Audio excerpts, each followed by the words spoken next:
আমি জানি না আসলে আমি এই শোটা প্রচার করতে পারবো কিনা, এই অংশটুকু অ্যাটলিস্ট আম ভেরি কনসার্ন। আমার লাইফ থ্রেট লাগতেছে আপা, ট্রুলি। আমি এটা জীবনে প্রথম শুনলাম যে ডিএনএ রিপোর্ট দিয়ে হুন্ডিতে টাকা যায়। ভাই লুঙ্গি টুঙ্গি উঠায় এত কাপড় চোপড় নিয়ে এত দৌড়, ওনারা তো ভালো উদ্দেশ্যে যান নাই। আপনার এই দেশের একজন সিনিয়র পার্সন, এবং আমি ডিরেক্টলি উনি ভাবছে যে আমি ফেসবুকে বা ইউটিউবে লাইভে গেছি, আমি কিন্তু সেটা করিনি। আমি না সোফায় কাইট হয়ে ঘুমায় গেছি, ওনারা মিটিং করতেছে, আচ্ছা খাবারটা দিয়ে আমি চলে যাবো, একটু কাইট হয়েছে, আমি ঘুমায় গেছি। যখন জাগলাম রাত্রের বাজে 3টা, আমার মেয়েরাও আমার পাশে, কেউ এখানে ফ্লোরে, কেউ আরেকটা সোফায়। রাত্রে 3টায় ওনারা এসে ডাক দিল, নক করলো, আচ্ছা খাবারটা দিলাম, আচ্ছা ভাইয়া আমরা যাই তাহলে, আপনি খাবার খেয়ে পরে যদি থাকেন আমার ওই দিকটাতে এসে ঘুরে যায়। এই পর্যন্তই কথা শেষ। এখন উনি আমার একটা মেয়েকে বলতেছে যে আমাদেরকে একটু খুশি করবে না।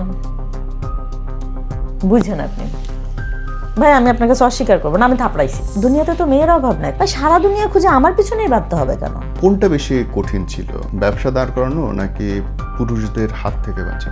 পুরুষদের হাত থেকে বাঁচা কঠিন ছিল।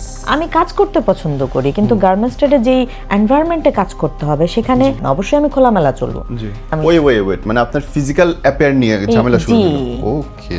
যখন আমার বিজনেসটা আরেকটু বড় হিসেবে, আমার 80টা মেশিনে আমার পার ডেতে আমার যখন 1,500 গজ কাপড় লাগবে, নিশ্চয়ই আমি সেই ভলিউমে আমি যোগাযোগ করতে হবে এবং বড় ইন্ডাস্ট্রি ওই লেভেলে মানুষদের সাথে মিশতে হবে। হ্যাঁ, তো আপনি তো সন্ধ্যার পরে ডাকবেন কেন?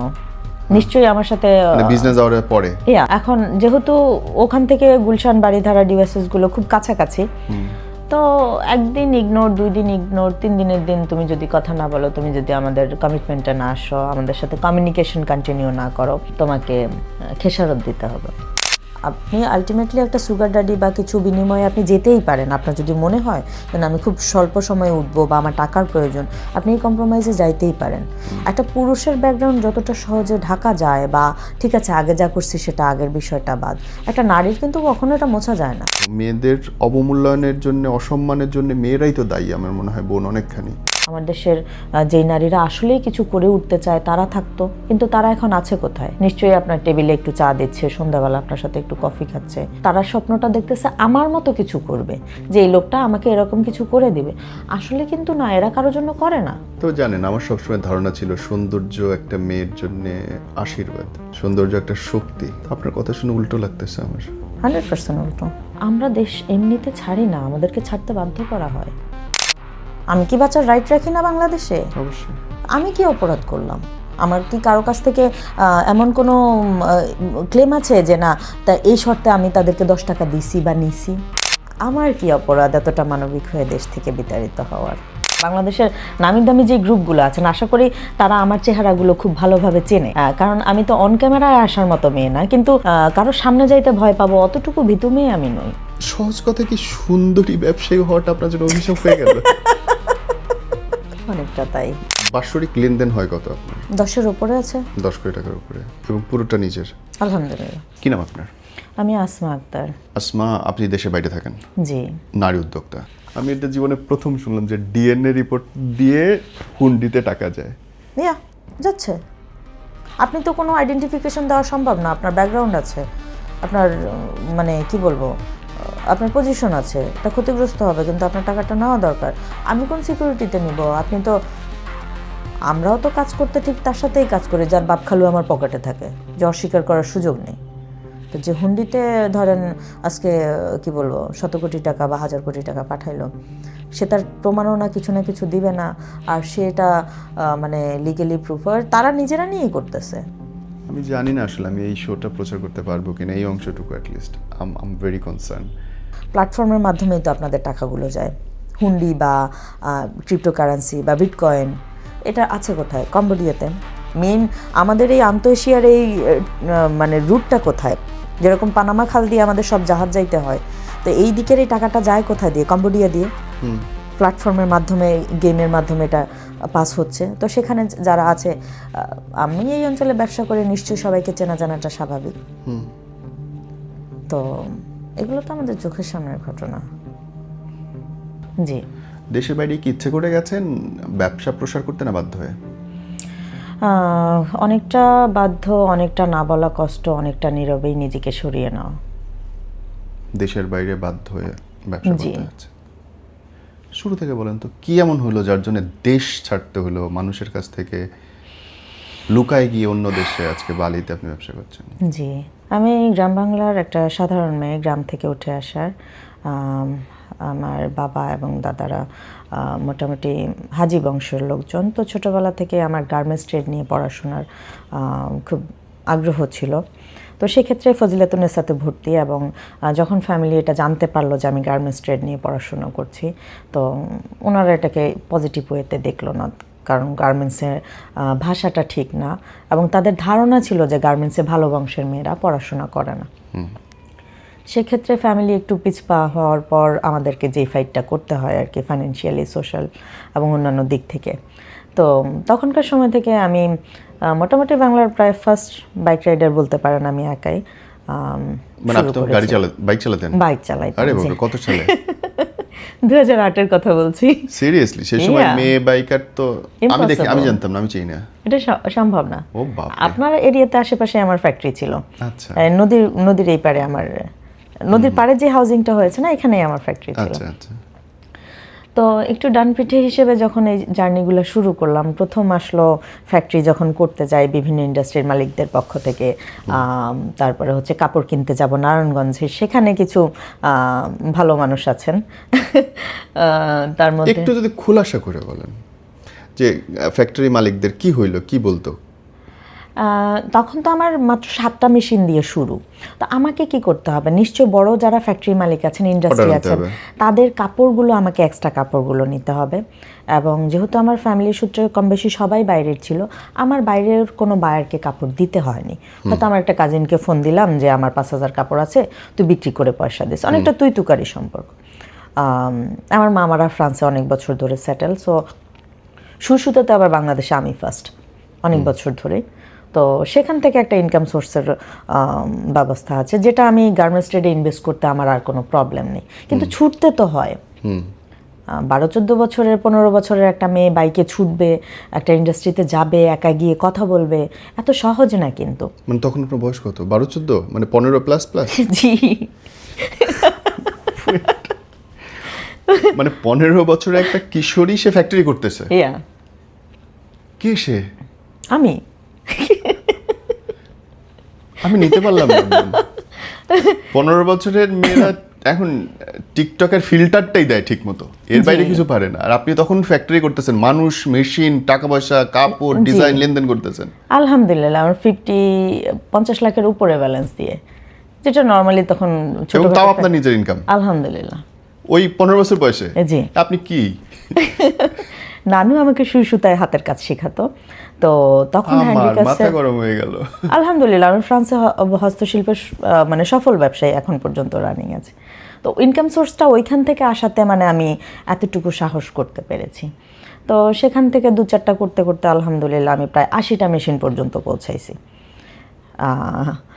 সাথে আমার হস্তশিল্পটাকেও চালু রাখলাম, এটা আমাদের বিজনেস। আপনি আমার মাথাটা বাড়ি মেরে বসে দিচ্ছেন। 15 বছরের একটা মেয়ে, সে এই পরিমাণে ব্যবসায়ী, মানে I could not take it actually. Anyway চালান, আমি হাসি, ফিরতেছি আমি। না, পলিটেকনিক্যাল জগৎটা, জার্মান টেকনিক্যাল, কোরিয়ান টেকনিক্যাল, আমার ডিপার্টমেন্ট ফজিলাতুন্নেসা আমাকে যথেষ্ট সাপোর্ট করেছে। ওখান থেকে তো ছোট করে আমার আলজেরিয়ার সাথে জার্নি, মালয়েশিয়ার সাথে জার্নি। ওই বয়সে এই বাইরে কাপড় পাঠাচ্ছেন? আমি রেগুলার মালয়েশিয়া, সিঙ্গাপুরে যাতায়াত আমার। সেখান থেকে যখন আমি চাইলাম যে ফ্যাক্টরিটা আরেকটু বাড়ুক বা আরেকটু সামনের দিকে যাই, যখন আমি আপনার এরিয়া, আপনার মোহাম্মদপুর থেকে সরে যখন আমি আফতাবনগরে গেলাম, আফতাবনগরে ফ্যাক্টরি করা খুব টাফ, হাউজিং এরিয়া, লোকজন পাওয়া যাবে না। তখন আমি আফতাবনগর থেকে সরে তালতলায় গেলাম, খিলগাঁও তালতলা, ঘনবসতি। হ্যাঁ, ওইখানে আমার ফ্যাক্টরিটা খুব ভালো চলছে। পরে যখন আসলো রাজনৈতিক কিছু দৃষ্টিকোণ, তোমার রং সুন্দর, তোমার বাবা মার সাথে নাই, তুমি একা আছো। রং সুন্দর মানে কি? আপনার হাতের কাজ সুন্দর সেটা? মানে সবকিছু মিলিয়ে আপনি যাকে যেভাবে সুন্দর দেখেন। এখন আমি ওয়েট, মানে আপনার ফিজিক্যাল অ্যাপিয়ার নিয়ে ঝামেলা শুরু হলো? ওকে।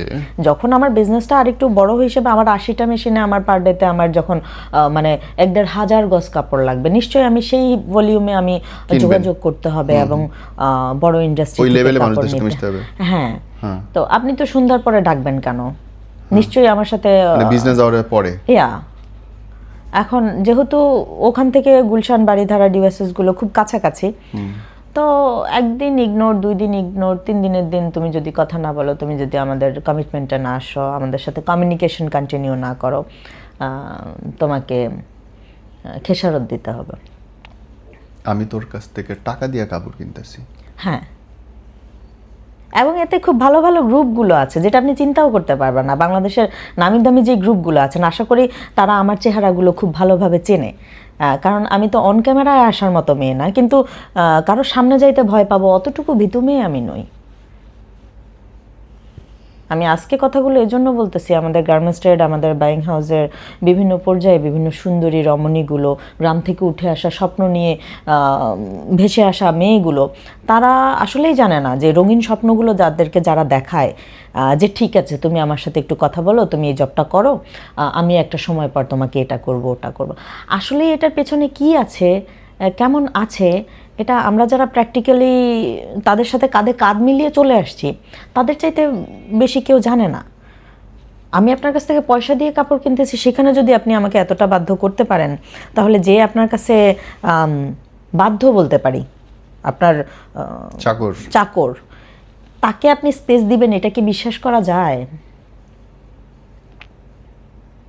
আমার চলমান 1.5 ইয়ারের কাপড় আমি বাংলাদেশ থেকে টান দিয়েছি স্টক লট, আর আমার ফ্যাক্টরি বালিতে, সেটা তো আছেই।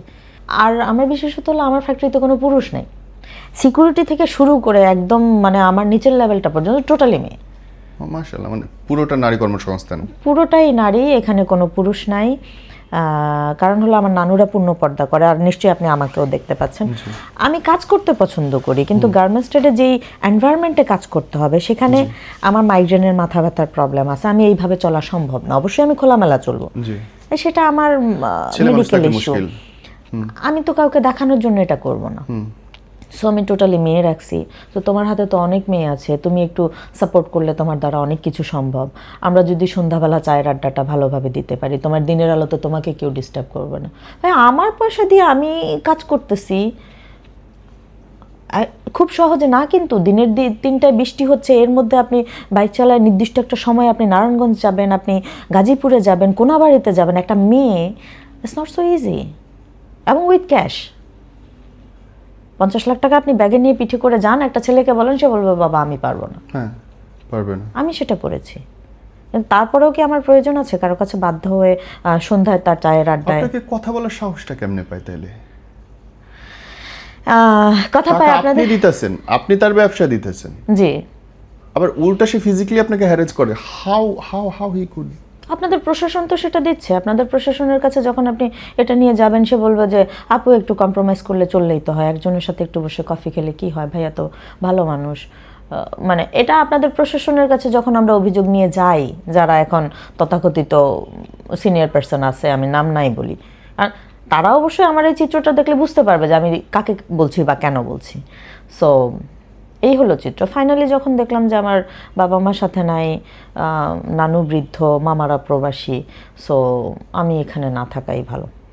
এখন আমার প্রবাসে আমার যেই কর্মসংস্থান বা যা কিছু, এটাতে লাভটা পাচ্ছে অন্য দেশের মানুষ। কিন্তু আপনি ইন্দোনেশিয়া ফ্যাক্টরি করছেন, তার মানে ওই দেশের মানুষের কাজ হচ্ছে, হ্যাঁ, ট্যাক্স তারা পাচ্ছে, কর্মসংস্থান তাদের হচ্ছে, হ্যাঁ, ডলার তার ইনকাম করতেছে। তো আমার কথা হলো যে আমরা যারা এত কষ্ট করে আসি বা আমরা দেশের জন্য কিছু করার চিন্তা করি, আপনারা যারা দেখেন যে যারা একটু বুদ্ধিমান আছে, বিজনেস ম্যাগনেট আছে, বা পড়াশোনা করে একটু হায়ার পজিশনে যাচ্ছে, আমরা দেশ এমনিতে ছাড়ি না, আমাদেরকে ছাড়তে বাধ্য করা হয়। আমি ক্যামেরাতে সেই কথাগুলো বলতেছি, নিশ্চয়ই আমার সেই দুঃসাহস আছে। আমি এত বছর বাংলাদেশে ব্যবসা করেছি, কোনো লোক বলতে পারবে না যে আসমার কাছ থেকে 10 টাকা পাই। একটা বাইং বিজনেস করে আপনি মানে কি বলবো, 2008 লোন মুক্ত থাকা সম্ভব না, it's not so easy. Even আমার লোন কখনো আমি আবেদনও করিনি। এতটা ক্যাশে চলা একটা মেয়ে মানুষ এইটুকু বয়সে, প্রায় 18 বছরের জার্নি, তো 2008 থেকে 2026, 18 বছরের জার্নি। তো আমরা দেশে থাকলে নিশ্চয়ই আজকে হয়তো আমাদের 80টা মেশিনে আমার হয়তো 150-200 মেয়ে থাকতো। আমার দেশের যেই নারীরা আসলেই কিছু করে উঠতে চায় তারা থাকতো, কিন্তু তারা এখন আছে কোথায়? নিশ্চয়ই আপনার টেবিলে একটু চা দিচ্ছে, সন্ধ্যাবেলা আপনার সাথে একটু কফি খাচ্ছে। তারা স্বপ্নটা দেখতেছে আমার মতো কিছু করবে, যে এই লোকটা আমাকে এরকম কিছু করে দিবে। আসলে কিন্তু না, এরা কারোর জন্য করে না, এবং কেউ করতে চাইলেও তারা দিবে, এটা আশা করা ভুল। আমি আমার পাশে এক্সিবিশন করার জন্য সমস্ত আয়োজন করেছি এবং আমার 5 বছরের পরিশ্রম, সেখানে আমাকে পারমিশন নিতে হবে। কেন? এটা তাদের পরিবারের ছবি। যখন সেখানে এই বিষয়গুলো প্রেজেন্ট হলো, তখন আসলো মানে রাজনৈতিক কিছু হাতছানি। তো মানে আমার বলার বিষয় হলো এটা, আমরা যারা কিছু কাজ করে খাওয়ার চিন্তা করি বা নিজেকে কোনো একটা জায়গায় দাঁড় করানোর চিন্তা করি, কারো কাছ থেকে আশা করা যাবে না, সে যেই হোক। যেই আশাটা করব সেটার প্রেক্ষিতে হয়তো আমার এমন কিছু খেসারত থাকবে যেটা ভবিষ্যতে আমার চোখ দেখানো সম্ভব না। আজকে আপনার এখানে এসেও আমি চোখ দেখায় বলার কোনো জায়গা থাকতো না যদি আমার তেমন কোনো দুর্বলতা থাকতো। নিশ্চয়ই কাল সে এই বিষয়টা দেখবে, টিভিতে দেখবে, ফেসবুকে দেখবে, ইউটিউবে দেখবে, সে তো আমাকে ঠিকই ফোন দিবে, আসমা তুমি এটা আমাকে নিয়ে কিভাবে বলছো। আল্লাহ মাফ করুক, আমি কোথাও এই রাস্তাটা অফেয়ারে যে রাখিনি। নামগুলো আমাকে বলছেন, আমার মানে চাক্ষুষ প্রমাণ আছে, আপনি আমার ফোন দেখেন, কমিউনিকেশন দেখেন, তাদের ভয়েস রেকর্ড দেখেন। থাইল্যান্ডে আমার ফ্যাক্টরি ছিল, থাইল্যান্ডে তাদের সাথে মানে থাইল্যান্ডে তো এমন বিষয় হয়েছে যে বাঙালি তারা গেছে, তো আমার বাসা এখানে, আমার থাইল্যান্ডে আমার ফ্যাক্টরি ছিল, আমি সেটা ক্লোজ করে ইন্দোনেশিয়াতে মুভ করেছি, তাও ওনাদের কারণে। অনুদ 46-এ আমি 7 তলার একটা বিল্ডিং, পুরা বিল্ডিং নিয়ে আমি ইন্দোনেশিয়া থাইল্যান্ডি মেয়েদেরকে নিয়ে ফ্যাক্টরি শুরু করেছি। এই বাংলাদেশের যে পলিটিশিয়ানদের নাম বললেন, তারাও এখানে গিয়ে ডিস্টার্ব করছে? শুধু ডিস্টার্ব না, ওনারাও এখানে গিয়েছেন, গিয়ে ফোন দিল, আসমা তুমি তো এখানে ফ্যাক্টরি করছো, আমরা তো এখানে আসছি, এই ব্যাপার, সন্ধ্যাবেলা আমাদের খাবার আয়োজন করি নাই, তো তুমি তো খুব ভালো রান্না বান্না করো, তোমার মেয়েরা করো। যেহেতু আমি এই পর্যায়ে, আমার সাথে 5-7টা অ্যাসিস্ট্যান্ট থাকা, ইটস ভেরি নর্মাল, একটু বাঙালি খাবার যদি কিছু দিই, তাই ইটস ওকে। একজনে খাইতে চাইছে ভাই বিদেশের মাটিতে আইসা, তাও বাঙালি, হ্যাঁ, না করার তো কোনো যুক্তি নেই। আমি মোটামুটি প্রায় মানে 20 জনের খাবার করছি, কিন্তু এটা সঠিকভাবে খেলে 30-40 জন খাইতে পারবে, এরকম খাবার আর কি। নিয়ে গেলাম, ওনারা কি বলবো, ওই যেই কায়ুগারুর যেই এরিয়াটা, হসপিটালের এরিয়াটা, বামনুনঘাটের এরিয়াতে ওরা গেল, ভালো একটা ইয়েতে উঠছে এবং অনেকগুলা তাদের ইয়ে নেওয়া আর কি, কি বলবো, অ্যাপার্টমেন্ট নেওয়া। থাইল্যান্ডে এরকমই নেয়, হোটেলের মতো না, অ্যাপার্টমেন্ট টাইপেরও নিতে পারে যারা চায় আর কি। তো নিল, আমি সারাদিন ফ্যাক্টরিতে কাজ করেছি, খাবারটা নিয়ে গেলাম, আমার সাথে আমার পুরো টিম আছে, 4-5টা মেয়ে, এবং আমি না সোফায় কাইত হয়ে ঘুমায় গেছি। ওনারা মিটিং করতেছে, আচ্ছা খাবারটা দিয়ে আমি চলে যাবো, একটু কাইত হয়েছে, আমি ঘুমায় গেছি। যখন জাগলাম রাত্রের বাজে 3টা। আমার মেয়েরাও আমার পাশে, কেউ এখানে ফ্লোরে, কেউ আরেকটা সোফায়। আচ্ছা আমরা সারাদিন ক্লান্ত মানুষ, আমাদের বিষয়টা তো আলাদা। রাত্রে 3টায় ওনারা এসে ডাক দিল, নক করলো, আচ্ছা খাবারটা দিলাম, আচ্ছা ভাইয়া আমরা যাই তাহলে, আপনি খাবার খেয়ে পরে যদি থাকেন আমার ওই দিকটাতে এসে ঘুরে যায়। এই পর্যন্তই কথা শেষ। কিন্তু এখন উনি আমার একটা মেয়েকে বলতেছে যে আমাদেরকে একটু খুশি করবে না। বুঝছেন আপনি ভাই, আমি আপনার কাছে অস্বীকার করবো না, আমি থাপড়াইছি। এবং আপনার এই দেশের একজন সিনিয়র পার্সন, এবং আমি ডিরেক্টলি উনি ভাবছে যে আমি ফেসবুকে বা ইউটিউবে লাইভে গেছি, আমি কিন্তু সেটা করিনি। আমার ফোনেই আমি ভিডিও রেকর্ডে চলে গেছি যে আপনারা দেশের গণ্যমান্য ব্যক্তিবর্গ বিদেশে এসেছেন এবং আমরা প্রবাসী যারা আছি তাদের সাথে আপনাদের গেট টুগেদারটা যেন স্মরণীয় হয়, সেজন্য আমি কিছু খাবার দাবার নিয়ে এসেছি। কিন্তু আপনারা কে কেমন আছেন বা আমাদের প্রতি আপনাদের মন্তব্যটা কি যদি একটু বলেন। ভাই লুঙ্গি টুঙ্গি উঠায় এত কাপড় চোপড় নিয়ে এত দৌড়, ওনারা তো ভালো উদ্দেশ্যে যান নাই।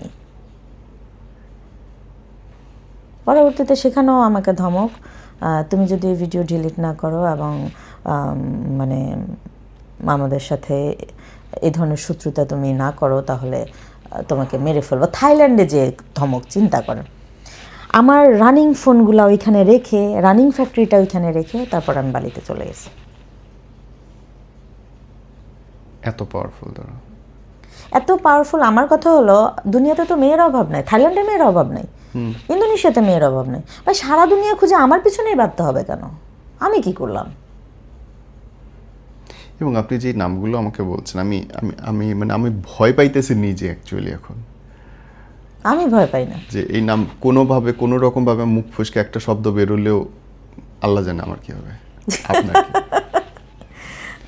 এনিওয়ে, জি, মানে এই যে এখন এসে এই 38 বছর বয়সে এসে আমি গত 5 মাস আগে বিয়ে করেছি অস্ট্রেলিয়ার একজন শিশু বিশেষজ্ঞ ডক্টর নুরুল ইসলাম চৌধুরী।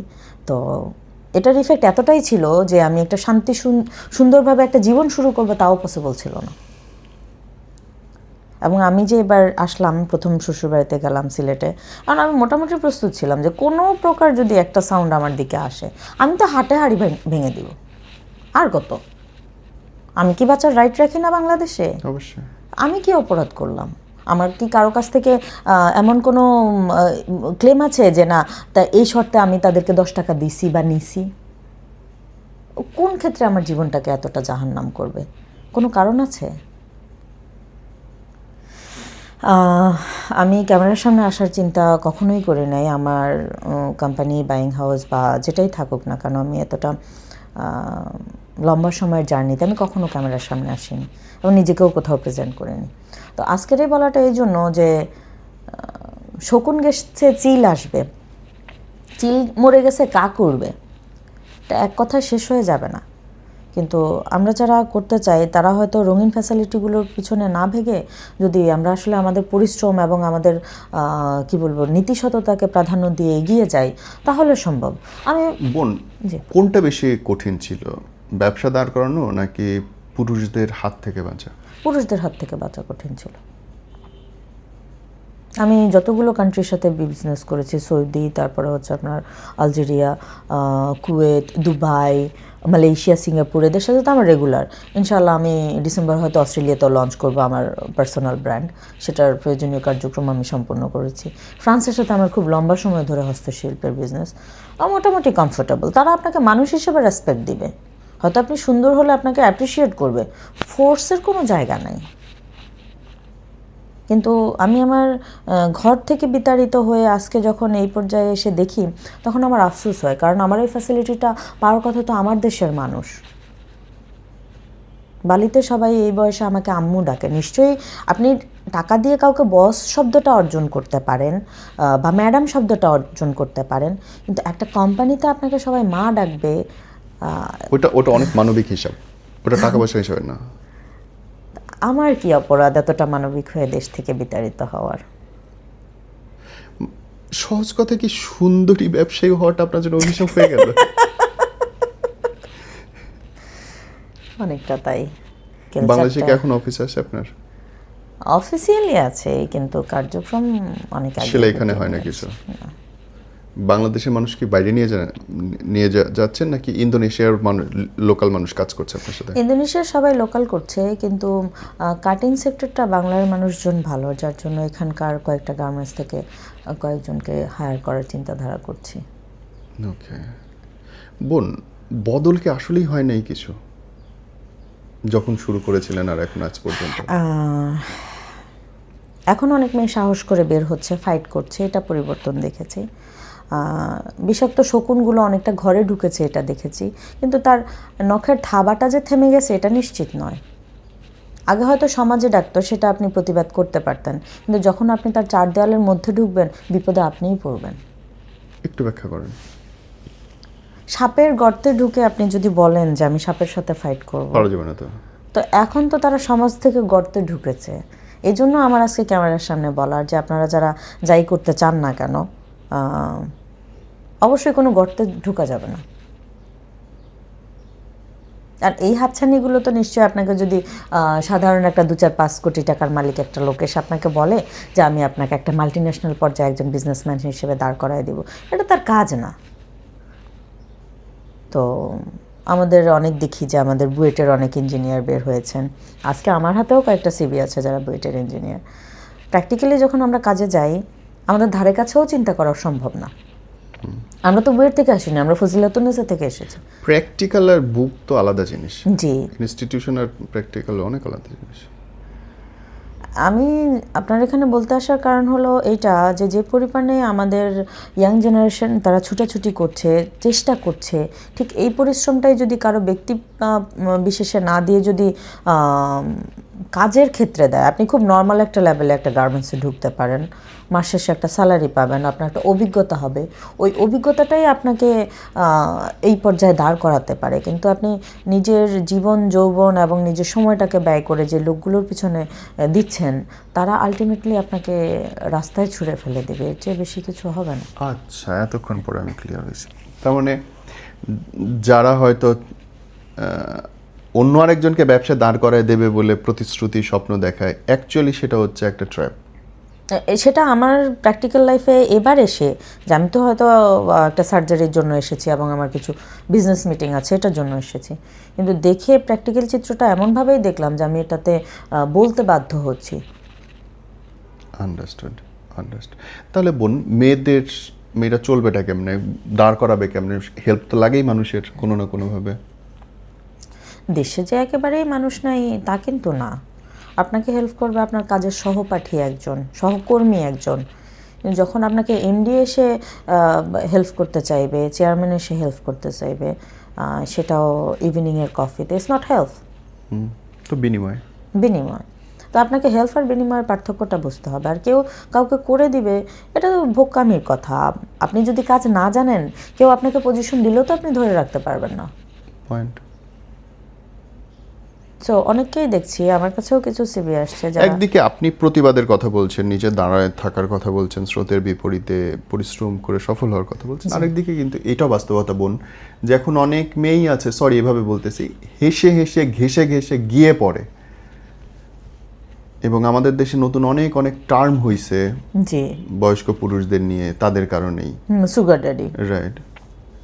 এবং এই চিত্রটাও তো আবার অনেক বেশি ভয়াবহ। মেয়েদের অবমূল্যায়নের জন্য, অসম্মানের জন্য মেয়েরাই তো দায়ী আমার মনে হয় বোন, অনেকখানি। যদি আপনি আসলে সুস্থ সুন্দর একটা জীবন চান, যেমন আপনার শোতে আমি আমার হাজবেন্ডের নাম নিলাম, আমার ব্যক্তি জীবনের স্ট্যাটাসের কথা বললাম, যদি আমি সুস্থ সুন্দর একটা জীবন চাই, তাহলে ওই পথে যাওয়ার কোনো সুযোগ নাই। আপনি আলটিমেটলি একটা সুগার ড্যাডি বা কিছু বিনিময়ে আপনি যেতেই পারেন। আপনার যদি মনে হয় যে আমি খুব স্বল্প সময়ে উঠবো বা আমার টাকার প্রয়োজন, আপনি এই কম্প্রোমাইজে যাইতেই পারেন। একটা পুরুষের ব্যাকগ্রাউন্ড যতটা সহজে ঢাকা যায়, বা ঠিক আছে আগে যা করছি সেটা আগের, বিষয়টা বাদ, একটা নারীর কিন্তু কখনো এটা মোছা যায় না। বরঞ্চ নারীর ব্যাকগ্রাউন্ডটা আসে আগে, আগে কি করেছে, কোথায় ছিল, কোন সমাজে বেড়ে উঠেছে। আপনার কিছু নাই সেটা দোষের না, আপনি অপরাধ করে আসছেন এটা দোষের। সো পুরুষ সচেতন থাকবে না বা তারা চাইবে, এটা ন্যাচারালি তার চাওয়া আছে, সে চাইবেই। কিন্তু আমি দিব কি দিব না, এটা তো আমার ব্যাপার। ব্যবসা করে আর কি কঠিন লাগে বাংলাদেশে আপনার? বাংলাদেশে কঠিন লাগে, এখনকার চিত্রটা আসলে আমাদের সময়ের চাইতে অনেক বেশি পাল্টে গেছে।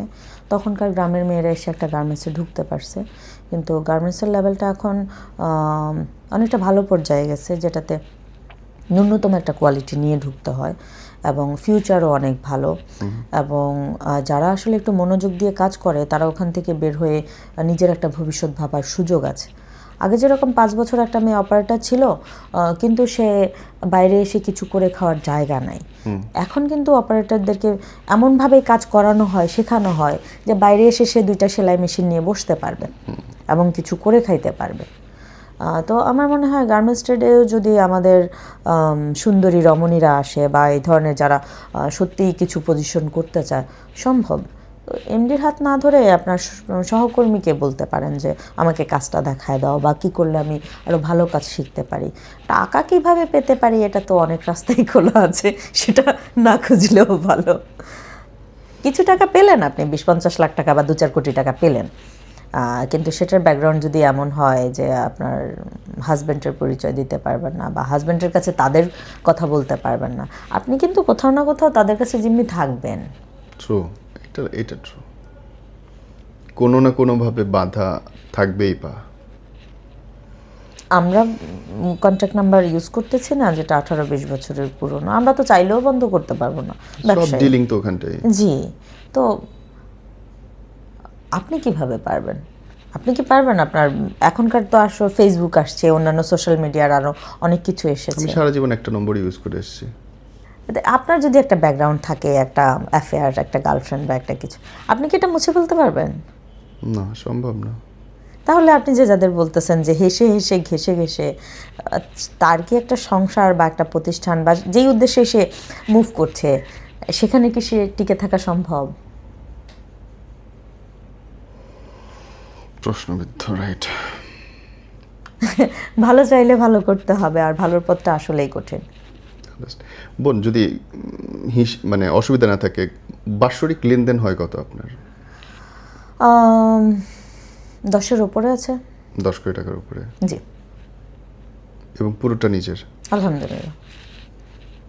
আমাকে আমার বাবা বলতে পারবে না যে 10 টাকা দিয়েছি। আমার মামারা মানে কি বলবো, টঙ্গীর সিনিয়র পার্সন যাদের 7-8টা বাড়ি থাকে 8-10 তলা, তারা নিশ্চয়ই রাস্তার লোক না।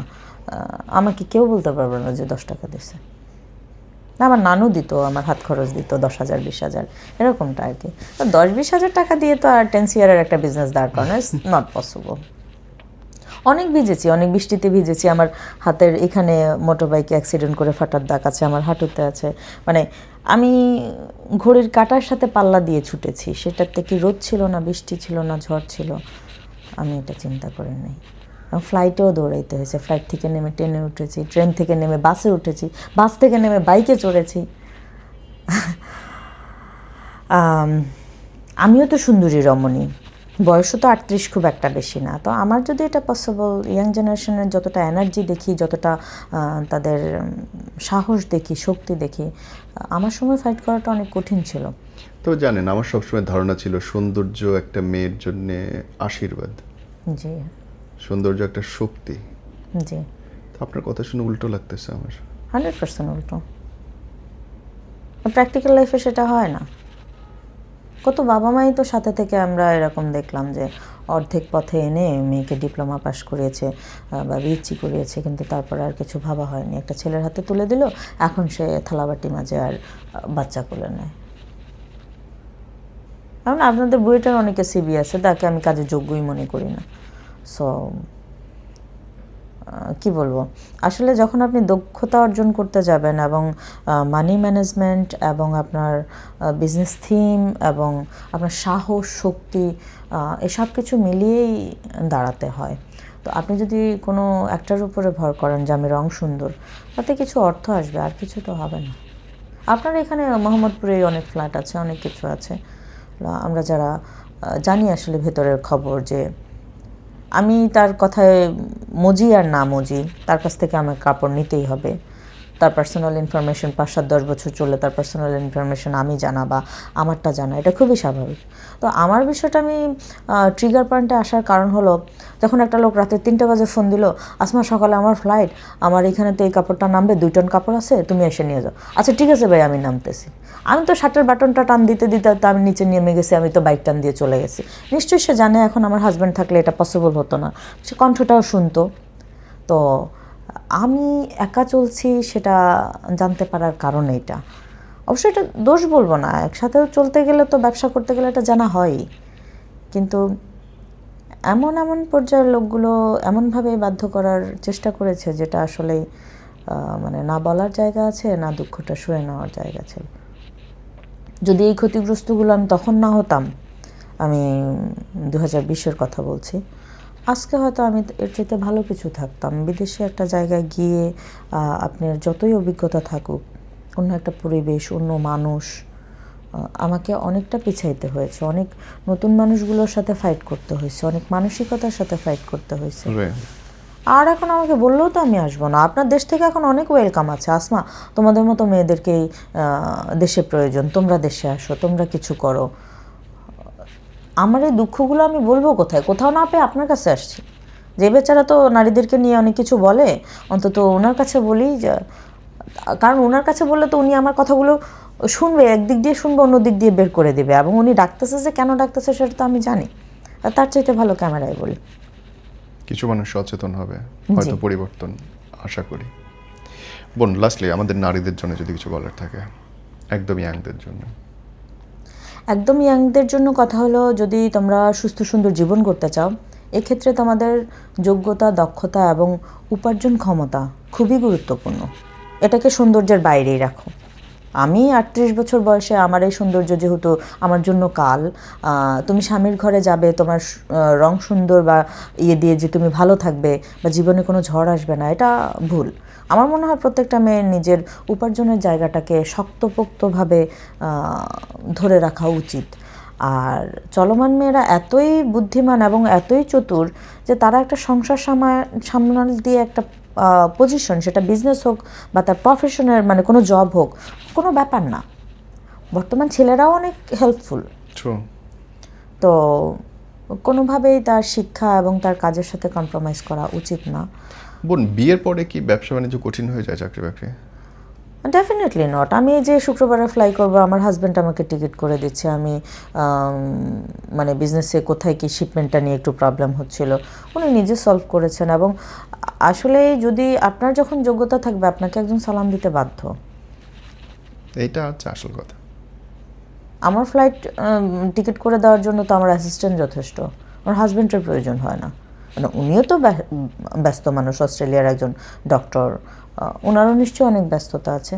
সব কিছুকে একদিকে রেখে আমার ওয়াইফ অমুক দিন কোথায় যাবে, সে কি খাবে, তার শরীরটা কেমন, আসলে এই সম্মানটা অর্জন করে নিতে হয়, এটা কেউ কাউকে দেয় না। যোগ্যতা অনেক জরুরি, এবং যোগ্যতা হুট করে মেকআপ বক্সে পাওয়া যায় না।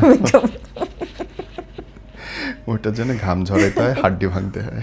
জি, মেকআপ করছি তো এখন 2-4 বছর। এর আগে তো মানে ঘুম থেকে উঠে হয়তো গামছাটা দিয়ে মুখ মুছেছি, এটা বলা যায়। এর চেয়ে বেশি কিছু এবং মুখ ধুইছি মানে আমি রেডি। আমি রেডি। আমি অন্তত তাই, মুখ ধুইছি আমি রেডি। সরি। প্রবাসীদের কথা বলবো, মালয়েশিয়া, সিঙ্গাপুর বা মিডল ইস্টে যারা যান বাঙালিরা, বিশেষত প্রবাসীরাই তো বাংলাদেশ চালাচ্ছে, তাদের অবশ্যই। টাকাই চলতেছে। এটা একদম মানে খাস সত্যি কথা। প্রবাসীদের টাকা না হলে বাংলাদেশ চলে না। মালয়েশিয়াতে আমি এমন এমন প্রবাসী দেখেছি যারা মাসকে মাস পাম অয়েলের বাইরে এসে মেন রাস্তাটা দেখে নাই, কিন্তু দিন শেষে 30,000 40,000 তারা ঠিকই পাঠাচ্ছে। একটা লোক একটা পাম অয়েলের বাগানে বসে সূর্যের আলো দেখলো না, সকালে বের হয়েছে, সন্ধ্যায় ফিরছে, এবং সে খাইছে 200 টাকার খাবার। মানে ওইখানকার 200 টাকা আপনি যখন মাস খান, আপনি সপ্তাহে একটা দিন হয়তো এক টুকরা মাছ পাবেন, বা সপ্তাহে একদিন হয়তো এক টুকরা চিকেন পাবেন। সিরিয়াসলি? গরুর মাংসের কথা আপনি ভুলে যান, ওটা বছরে একবার হয়তো পাইতে পারেন। তো দেশে আমরা যারা আছি প্রবাসীর ফ্যামিলিরা, বা আমার পজিশনে বলবো যে আমি আসার পর পুরো পার্লের এতগুলো কি বলবো একটা বক্স নিয়ে এসেছি। এটার পেছনে আমাদের অনেক স্যাক্রিফাইস আছে, এবং যারা আমরা দেশে থাকি আমরা তো মনে করি যে প্রবাসীরা কামাচ্ছে বা অনেক কিছু করছে। আসলে আমাদের ত্যাগগুলো মানুষ দেখে না।